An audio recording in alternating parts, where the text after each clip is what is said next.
प्यारे बच्चों अस्सलाम वालेकुम। आपको याद होगा कि हम ज़मीर की किस्में पढ़ रहे हैं। पिछले वीडियो में हमने ज़मीर शख्सी के बारे में पढ़ा है, तो आज के वीडियो में हम ज़मीर की दूसरी अक़साम ज़मीर इशारा के बारे में पढ़ेंगे। वो ज़मीर है जो किसी शख्स या चीज़ की तरफ इशारा करने के लिए इस्तेमाल हो।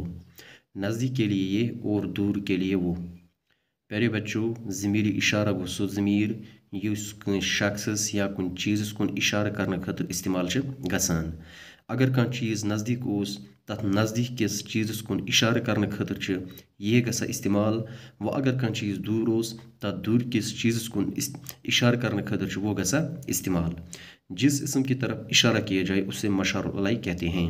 यथ इसमस कुन इशार करना यानी यथ इसमस कुन इशार गसान अत वनान मशारुल अलैह। मसलन ये क्या है वो इधर लाओ।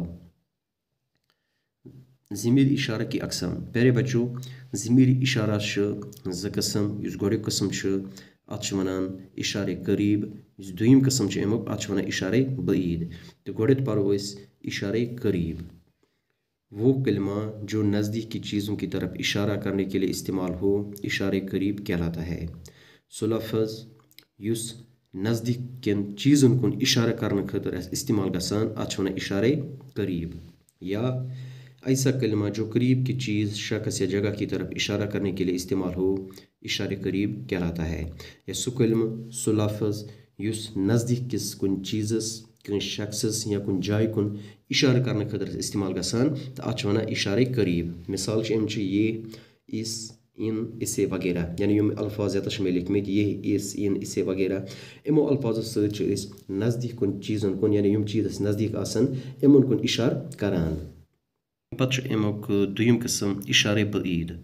वो कलमा जो दूर की चीज़ों की तरफ इशारा करने के लिए इस्तेमाल हो इशारे बईद कहलाता है। सो लफ्ज़ सो कलमा युस दूर किन चीज़न कुन इशारा करने खतर इस्तेमाल गसान अत वनान इशारे बईद।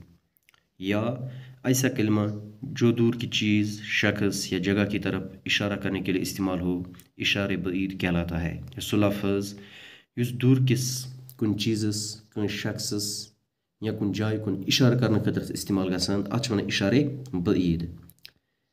मिसाल वो उस उन्हें वगैरह यानी निमो अल्फाजों सत दूर किन चीज़न कुन इशार करान यानी अल्फाज दूर किन चीज़न कुन इशार करने खतर इस्तेमाल करान।